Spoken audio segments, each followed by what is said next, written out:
नमस्कार, मी अमोल किनोळकर. महाराष्ट्र टाइम्स मध्ये आपल्या सगळ्यांचं स्वागत. होर्मुझच्या खाडीमध्ये इराण अमेरिका संघर्ष पुन्हा एकदा भडकलेला आहे. ही बातमी मी यासाठी सांगतोय कारण होर्मुझच्या खाडीमधूनच आपल्या देशामध्ये येणारा तेल साठा असेल किंवा आपल्या देशामध्ये येणारा गॅस असेल, हे त्याच भागातून येतो आणि सध्या त्याच ठिकाणी मोठ्या प्रमाणावरती हे युद्ध भडकलेलं आहे. इराण आणि अमेरिका यांच्यामध्ये जो 2 आठवड्यांचा सीजफायर झालेला होता तो आता संपलेला आहे. कोणावरही ऑफिशियल बंधन नाहीये, ना इराणवरती आहे ना अमेरिकेवरती आहे. त्यामुळे एकमेकांच्या शिप्स अडवणं सुरू आहे, एकमेकांच्या शिप ताब्यात घेणं सुरू आहे आणि इराणनं आता सगळ्यात मोठा जो वॉर्निंग दिलेली आहे ती दिलेली आहे खाडी देशांना, अरब देशांना दिलेली आहे. काय नेमकं म्हटलेलं आहे? इराणचे ऑफिशियल आहेत मोहम्मद मरांडी यांनी ही वॉर्निंग दिलेली आहे. मोहम्मद मरांडी जे आहेत ते इस्लामाबादमध्ये जेव्हा पहिली शांती वार्ता पार पडलेली होती त्यावेळी जे इराणचं डेलिगेशन गेलं होतं त्यामध्ये हे सुद्धा होते आणि त्यांनी अरब देशांना एक महत्वाचा सल्ला दिलेला आहे, वॉर्निंग दिलेली आहे की युएई, कतार, बहरीन, सौदी असेल किंवा कुवेत असेल, या देशातल्या नागरिकांनी तात्काळ तो देश सोडावा. बघा, तात्काळ तो देश सोडावा. मोठी वॉर्निंग आहे आणि आता वेळ हातातून निघून चाललेली आहे. त्यामुळे तातडीनं या देशातल्या नागरिकांनी ते देश सोडावे, कारण आता हे युद्ध पुन्हा एकदा भडकू शकतं आणि टार्गेट वरती कोण असतील तर ते खाडी देश असतील, अरब देश असतील, गल्फ कंट्रीज असतील. तेच गल्फ कंट्रीज जे म्हणत होते की आम्ही जगातले सर्वात सेफ आहोत, सेफ हेवन आहोत आम्ही, पण आज तेच सगळ्यात जास्त अनसेफ झालेले आहेत. इराणच्या तोफा सध्या खाडी देशांवरती आहेत, अरब देशांवरती आहेत.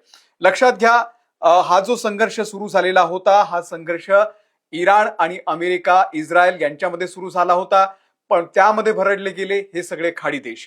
तिकडे डोनाल्ड ट्रम्प यांनी न्यूयॉर्क टाइम्सला एक मुलाखत दिली आणि त्यांनी सांगितलंय की शुक्रवारी आमची पुन्हा एकदा इराण सोबत चर्चा होणार आहे. सीजफायर आम्ही आता तेव्हापासून पुन्हा एकदा लागू करू. लगेच इराणनं स्पष्ट केलं की असं काही होणार नाही. लक्षात घ्या, डोनाल्ड ट्रम्प हे स्वतः सगळं काही घोषित करतात, म्हणजे सीजफायर तेच घोषित करतात, मध्येच तेच युद्ध करतात. त्यांनी ब्लॉकेड लावून ठेवला आणि मग त्यांच्या शिप ज्या आहेत त्या इराणच्या शिपला कॅप्चर सुद्धा करतात.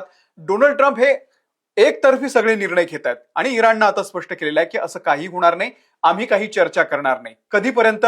जोपर्यंत अमेरिका तो जो ब्लॉकेड लावलेला आहे स्ट्रेट ऑफ होर्मुझच्या बाहेर तो जोपर्यंत काढत नाही तोपर्यंत अमेरिकेशी कुठलीही चर्चा करणार नाही, हे इराणनं आता स्पष्ट केलेलं आहे. इराणी सैन्य दलाच्या मनामध्ये प्रचंड राग आहे. IRGCनं आता या युद्धाचं नेतृत्व आपल्या हाती घेतलेलं आहे.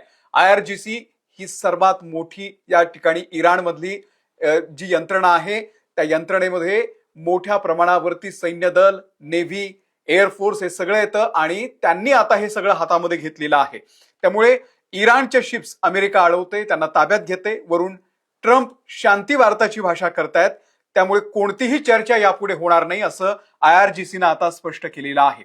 त्यानंतर मोहम्मद मरांडी यांचं मी महत्वाचं वक्तव्य तुम्हाला सांगितलं. त्यामुळे आता IRGCचं टार्गेट कोण असतील तर ते अरब देश असतील.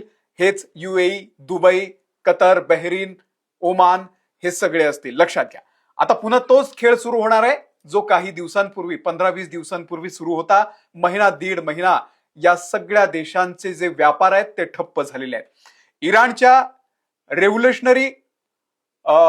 इस्लामिक रेव्होल्युशनरी गार्ड कॉर्प्स म्हणजे IRGCच्या एरोस्पेस फोर्सचे कमांडर आहेत सय्यद माजिद मौसावी यांनी मंगळवारी एक महत्वाचा इशारा दिलेला आहे की जर अरब देशांच्या भूभागाचा किंवा सोयी सुविधांचा वापर इराणच्या शत्रूंनी त्यांच्यावरती हल्ला करण्यासाठी केला तर त्या देशांनी मध्य पूर्वेतील ऑइल फॅसिलिटीला गुड बाय म्हणावं, म्हणजे तेल उत्पादन तुमचं आम्ही कायमचं बंद करून टाकू, असा हा इशारा दिलेला आहे. IRGCचे कमांडर आहेत सय्यद मौसावी यांनी.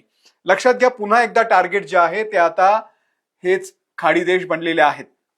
जर अमेरिकेला तुम्ही मदत केली तर तुमच्या तेल विहिरींना आम्ही उडवून टाकू, हा थेट इशारा आहे. त्यांच्या मदतीनंच अमेरिकेनं एअरस्पेस वापरून इराणवरती किती हल्ले केलेले आहेत ते आपण बघितलेलं आहे.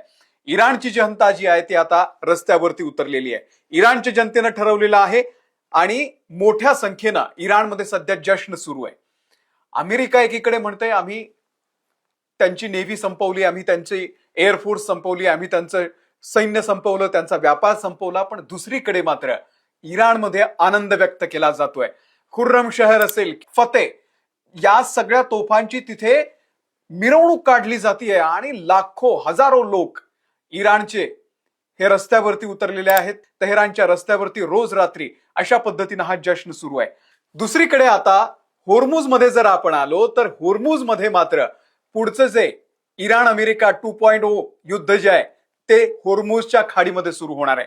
कारण इराणच्या इच्छेविरोधात जी काही जहाजं होर्मुझची खाडी पार करण्याचा प्रयत्न करतायत त्यांना आता ताब्यात घेतलं जातंय, त्यांना अडवलं जातंय. आणि यामध्ये भारताच्या सुद्धा शिप्स आहेत.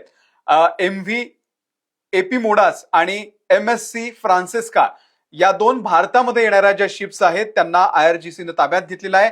या शिप्स स्ट्रेट ऑफ होर्मुझ ओलांडण्याचा प्रयत्न करत होता. या दोन्ही शिप्स सध्या इराणच्या टेरिटरीमध्ये आहे. त्यामुळे जे कोणी आता शिप्स म्हणजे स्ट्रेट ऑफ होर्मुझ ओलांडण्याचा प्रयत्न करतील त्या सगळ्यांना इराणनं आता ताब्यात घ्यायला सुरुवात केलेली आहे. आमची परवानगी घ्या तरच आम्ही जाऊ देणार, अन्यथा जे कोणी स्ट्रेट ऑफ होर्मुझ ओलांडण्याचा प्रयत्न करतील इल्लिगली त्यांना आम्ही ताब्यात घेऊ. आणि त्यामध्ये आता भारताच्या सुद्धा शिप्स आहेत.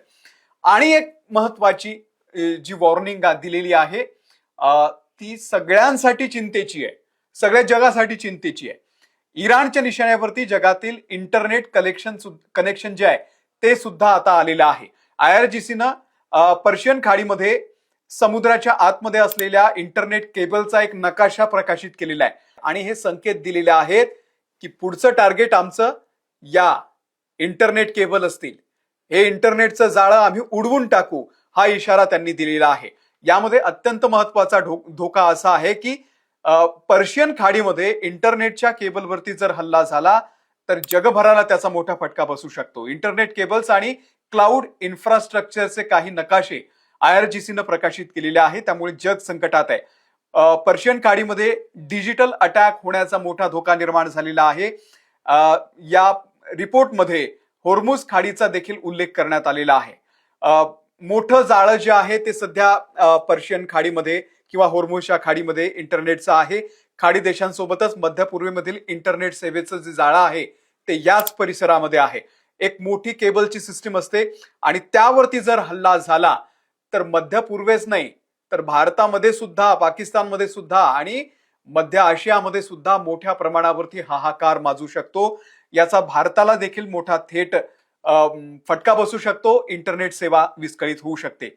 हा डिजिटल हल्ला झाला तर भारताच्या डिजिटल इकॉनॉमीला सुद्धा फटका बसू शकतो. युद्धापेक्षाही मोठा फटका हा त्यामुळे बसू शकतो. डिजिटल पेमेंटचे वांदे होऊ शकतात. इंटरनेट सेवा पूर्णपणे ठप्प होऊ शकते. भारतासह अन्य देशांमध्ये इंटरनेट शिवाय काहीही शक्य नाहीये, काहीही शक्य नाहीये. तुमच्या हातामध्ये ही बातमी तुम्ही जी बघताय ती बातमी बघताय ते सुद्धा इंटरनेटमुळे आहे. त्यामुळे आज आपलं सगळं काम जे आहे ते इंटरनेटवरती आहे आणि त्यावरती जर हल्ला झाला तर जगभरातल्या व्यवहार जे आहेत ते ठप्प होतील. आपल्याला माहिती आहे तेल नाही, गॅस नाही, म्हणून आपण कसं तरी सर्व्हाइव्ह करतोय अजून, पण इंटरनेट सेवेच्या शिवाय आपण एक दिवसही सर्व्हाइव्ह करू शकत नाही. अमेरिकेनं जर नाकेबंदी हटवली नाही, जो ब्लॉकेड घालून ठेवलेला आहे, इराणच्या शिप्स ते अडवतायत, त्यांचे शिप्सला ताब्यात घेतायत, ऑपरेशन करतायत. त्यामुळे त्यांनी सांगितलेलं आहे की जर तुम्ही हे सगळं करत असाल तर पुढचं टार्गेट इंटरनेट सेवा असेल आणि सगळे खाडी देश असतील, सगळे गल्फ देश असतील. त्यामुळे एक मोठं युद्ध जे आहे ते सध्या आता होर्मुझच्या खाडीमध्ये भडकणार आहे. मी म्हणतो भडकलंय कारण इराणनं बऱ्याच शिप्स आपल्या ताब्यात घेतलेल्या आहे आणि अमेरिका सुद्धा त्यांचे शिप ताब्यात घेत आहेत. आणि आता तर स्वतः ऑफिशियल जे आहेत इराणचे त्यांनीच सांगितलेलं आहे की अरब देशांनी आता सावध व्हावं, तिथल्या नागरिकांनी देश सोडावा आणि जो नकाशा प्रकाशित केलेला आहे इंटरनेटचा पर्शियन खाडीमधला, ओमानच्या खाडीतला, होर्मुझच्या खाडीतला, तर पुढचं टार्गेट ते असेल आणि त्यामुळे जगभरामध्ये हाहाकार माजू शकतो. तुम्हाला या सगळ्याबद्दल नेमकं काय वाटतंय? यामध्ये नेमकं कोणाचं काय चुकतंय? डोनाल्ड ट्रम्प या एका व्यक्तीमुळे जगामध्ये आणखी किती हाहाकार माजणार आहे?